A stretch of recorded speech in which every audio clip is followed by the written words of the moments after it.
We all grew listening about so much negativity and criticism about love marriages. Love marriages is still a taboo in India. There are families who do not allow their children to go for love marriages.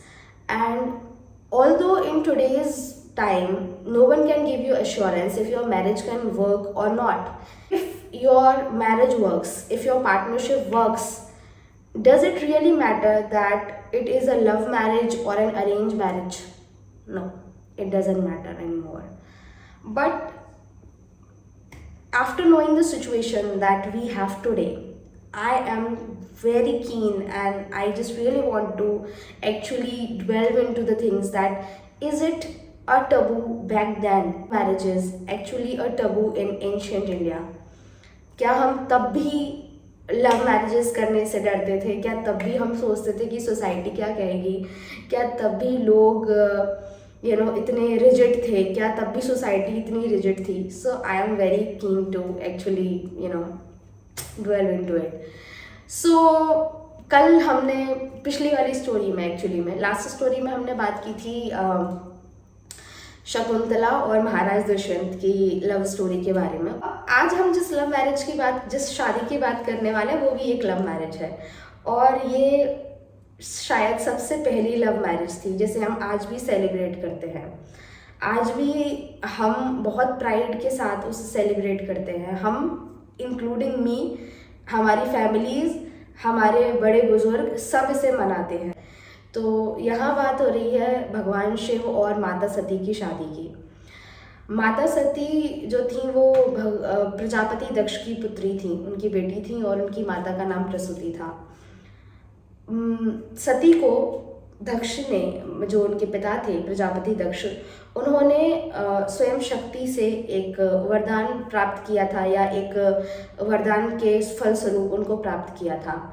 अब बचपन से ही ये बात सबको पता थी कि जो देवी सती हैं वो स्वयं शक्ति का प्रतीक है, और क्योंकि वो शक्ति का प्रतीक है तो सीधी सी बात है कि उनके मन में हमेशा से भक्ति देखने को मिलेगी आपको. शुरू से ही वो शिव भक्त थी, और वो प्रजापति दक्ष की सबसे छोटी पुत्री थी. बहुत लाड़ करते थे उन पर, बहुत प्यार करते थे उनसे, सती से. और देवी सती जो थी वो हमेशा भगवान शिव की भक्ति में, उनकी कथाओं में, उनके बारे में सोचने में, हमेशा वो उनका मन वहीं लगता था. वो हमेशा उनके पूजन में, उनके ध्यान में, उनके चिंतन में लगी रहती थी. जैसे जैसे देवी सती बड़ी होती गई वैसे वैसे एक पिता के तौर पर प्रजापति दक्ष की चिंताएं बढ़ने लग गईं, और उन्होंने सोचा कि एक अच्छा सा वर देखकर क्यों ना देवी सती की शादी कर दी जाए. लेकिन देवी सती का मानना ऐसा बिल्कुल भी नहीं था. देवी सती जो थी वो बहुत ज़्यादा शिव भक्ति में और शिव जी की तपस्या में लीन होना चाहती थी, और उन्हें पता था कि जिस महल में वो रहती हैं अपने पिता के साथ, अपनी माता के साथ, अपने भाइयों के साथ, बहनों के साथ, वहाँ पर ये शायद पॉसिबल नहीं होगा कि वो भगवान शिव की भक्ति कर पाएँ. तो वो निर्णय लेती हैं कि मैं शिव जी की भक्ति करने के लिए, तपस्या करने के लिए मैं जंगल में जाकर रहूँगी. और वो अपने पिता का महल छोड़ देती हैं और जाकर जंगल में चली जाती हैं. वहाँ पर वो तपस्या करती हैं, और तपस्या कर रही हैं वो क्योंकि वो चाहती हैं कि भगवान शिव मेरी भक्ति से प्रसन्न हो जाए और मुझसे शादी करें, मुझे अपना लें, मैं और वो हमेशा के लिए एक हो जाए. तो भगवान शिव बहुत सारी उनकी परीक्षाएं लेते हैं, लेकिन वो उन सारी परीक्षाओं को पास कर लेती हैं, और आखिरकार भगवान शिव को उनसे मतलब स्वीकृति देते हैं कि हाँ मैं आपसे शादी करूँगा. और महाराज जो भगवान शिव होते हैं वो देवी सती से शादी करने के लिए तैयार हो जाते हैं. देवी सती से शादी करने के लिए भगवान शिव तो तैयार हो गए, देवी सती पहले से ही तैयार थी.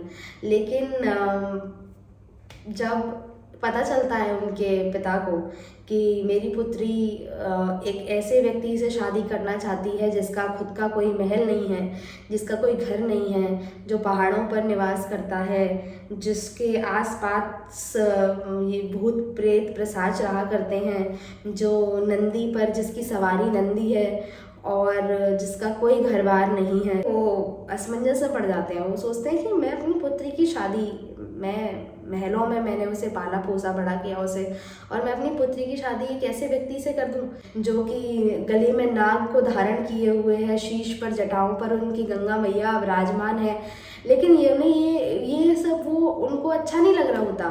प्रजापति दक्ष को ये सारी चीज़ें बहुत ख़राब लगती हैं। और लेकिन देवी सती कहती हैं कि नहीं, शादी तो मैं इनसे ही करूँगी, मुझे इनसे ही शादी करनी है। तो दक्ष जो है वो मान जाते हैं, और मान क्या जाते हैं उनकी, वो बोलते हैं ना कि जो होना होता है वही होता है।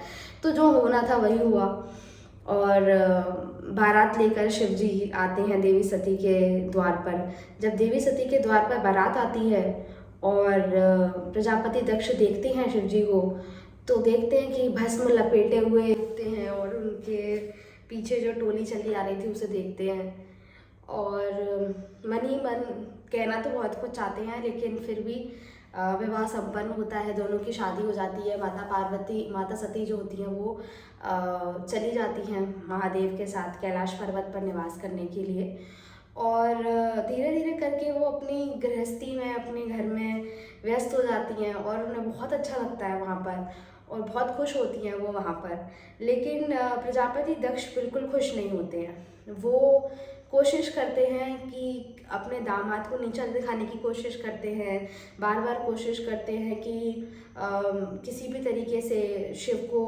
मैं नीचा दिखाऊं, और इसी क्रम में वो एक यज्ञ की स्थापना, यज्ञ रखते हैं। वो सोचते हैं कि यज्ञ करना है, और उस यज्ञ में वो इतना बड़ा यज्ञ होता है कि उस यज्ञ में सबको निमंत्रण दिया जाता है।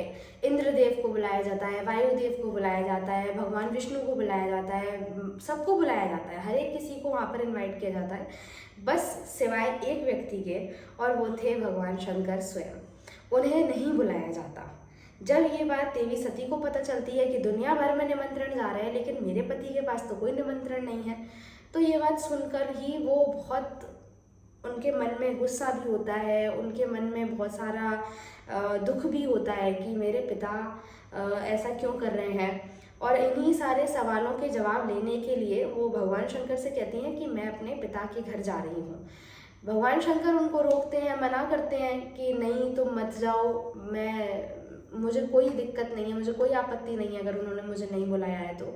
लेकिन वो कहते हैं ना कि एक पत्नी या एक आपका कोई भी ऐसा पार्टनर जिसको कि जो वाकई में ट्रूली डेडिकेटेड होगा आपके लिए, लड़का हो या लड़की हो, अगर वो व्यक्ति आपसे प्यार करता होगा, आपसे प्रेम करता होगा, तो वो सारी दुनिया के सामने चाहेगा कि आपको एक्सेप्टेंस मिले, है ना।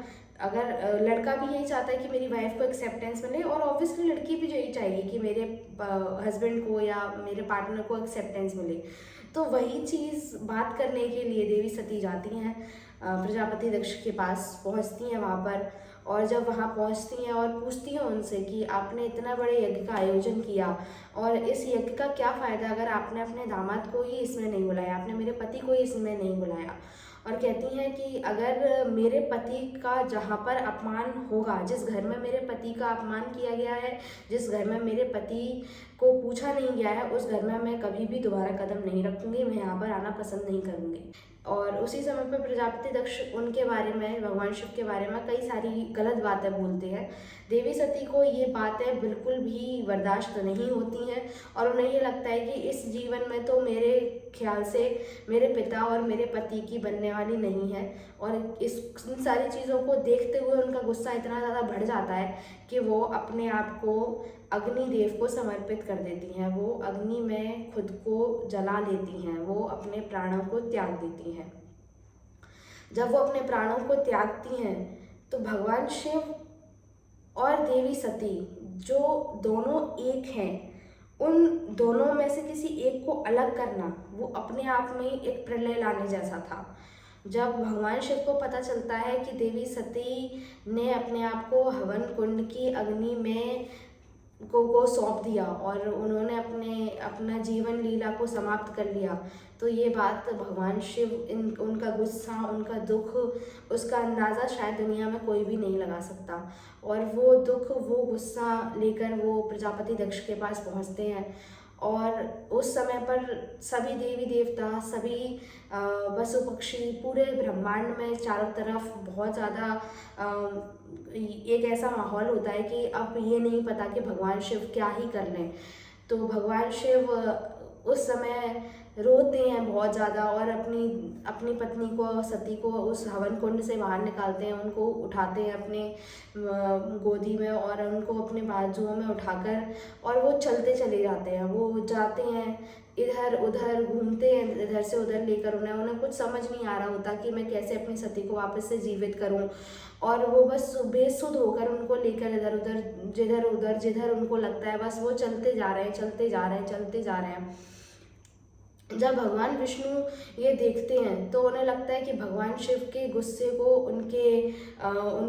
उनके दुख को समाप्त करने के लिए, जब तक देवी सती का शरीर उनके हाथ से नहीं छूटेगा, उनका दुख, उनका क्रोध उनके भगवान शिव के गुस्से को शांत करने के लिए, उनके दुख को खत्म करने के लिए, देवी के शरीर को मुक्ति देने के लिए अपना सुदर्शन चक्र छोड़ देते हैं।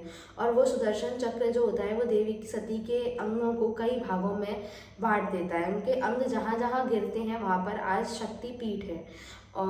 आइडियली 51 शक्तिपीठ बताए जाते हैं, बट टोटल 52 शक्तिपीठ है। अलग अलग कथाओं में अलग अलग शक्तिपीठों के बारे में कहा गया है। तो उनके शक्तिपीठों का निर्माण होता है, और शक्तिपीठों का निर्माण होता है कि माता सती का ही पुनर्जन्म जो है वो माता पार्वती हैं, और माता पार्वती कई सालों की तपस्या करने के बाद भगवान शिव को पुनः प्राप्त करती हैं। तो इससे ज़्यादा खूबसूरत, इससे ज़्यादा प्यारा, इससे ज़्यादा सुंदर ऐसी लव स्टोरी और कहीं आपको दुनिया में सुनने को नहीं मिलेगी। हम उस जगह से आते हैं, हम उस कल्चर से आते हैं जहाँ पर प्यार बहुत सिग्निफिकेंस रखता है, जहाँ पर प्रेम बहुत पवित्र रहा है।